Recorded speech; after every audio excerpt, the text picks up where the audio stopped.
Hello, everyone. As we all know, there's a lot of talk in the media about legalization of marijuana. In fact, here at the OSBA, we've tried to keep our members up to date on some of the developments in that arena. We talked with Professor Berman to just look at the legality of the issue in general. And then we've also talked with a group that's very much in support of legalization of marijuana. Today, we wanted to bring to you Tony Coder from the Drug-Free Action Alliance. And they are working to kind of keep some of these things off the ballot and also let the people know about some of the issues involved with the legalization of marijuana, both in a medical and in a recreational arena. So, Tony, thanks first for meeting with us today. And I'm kind of confused. I thought there were 3 possible amendments out there. You're telling me more. How many amendments are being talked right now to legalize marijuana, and a little bit about them? Excellent. Well, first, thank you so much, Todd, for having me here today. Very happy to be with you. There are actually 5 ballot initiatives. There's one that is a medical marijuana ballot initiative, and there are 4 that are full legalization for recreational purposes. The Ohio Rights Group, which is the medical piece, they've been around for 2 or 3 years collecting signatures. They have about 150,000 signatures at this point. They're doing it mostly volunteer basis, don't have a whole lot of money, somewhat disorganized. Whereas the recreational folks, there's Responsible Ohio, which is the one that we are sure is going to get on the ballot this November. They have claimed that they have collected already 320,000 signatures with a little over a month to go. Their goal is 700,000. How many do they need, Tony? 305,000, a little over 305,000 verified. And we're sure that they're going to make that. They're out there with signature gatherers now. There's also Better for Ohio, which is another group that is a little bit like Responsible Ohio. Instead of 10 growers, they would allow 40 growers. There is the Ohioans to End Prohibition, which are a couple of guys from up in Northeast Ohio that have more of a they say patient focus than others, even though it's a full recreational piece. And then there's Responsible Ohioans. Okay. Not to be confused with Responsible Ohio. Disorganized and not at all able to be on a ballot. Okay, so the odds then, if there are 5 floating around, you're thinking 1 or 2 will make it to the ballot? One will make it. They have to have their signatures by July 2nd, I think, to the Attorney General. So the other one's a lot of talk at this point. Correct. Not much really going to happen. Tell a little bit of the strategy.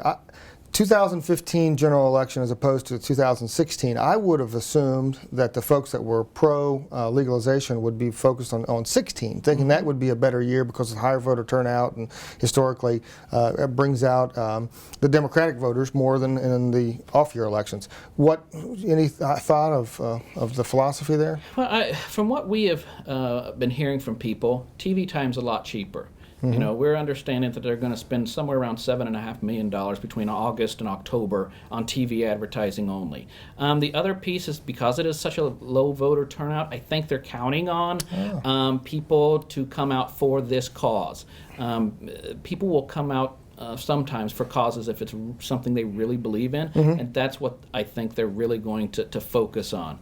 Well, tell us here, the members of the OSBA and others that are watching, why is it a bad idea for Ohio to legalize marijuana in any form?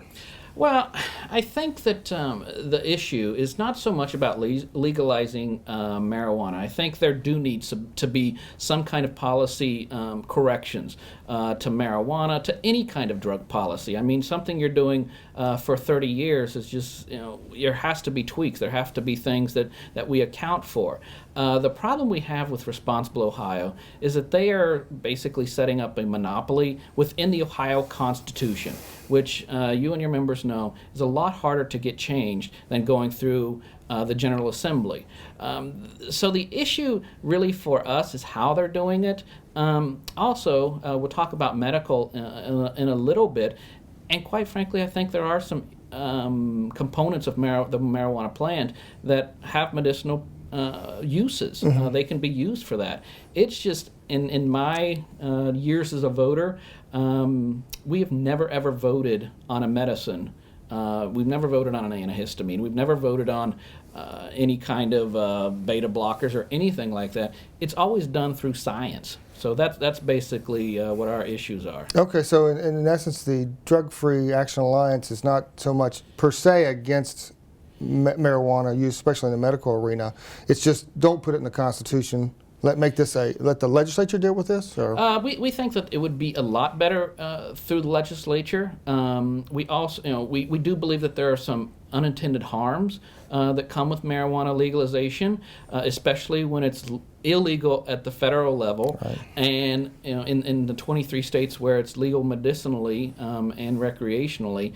That's state law. So which laws do individuals and businesses and organizations follow? Well, I know from a bar perspective, you have first off federal, still illegal federally. Yep. Mm-hmm. Secondly, we have ethical codes Mm-hmm. that say you're not allowed to give people advice on how to break the law. Mm-hmm. So if it's legal on the state level, but then illegal on the federal level, Mm-hmm. who controls? Exactly. It's not so much about legalization right now. It's about creating a special group of people, a special monopoly within the Ohio Constitution, and kind of bastardizing the document in that way.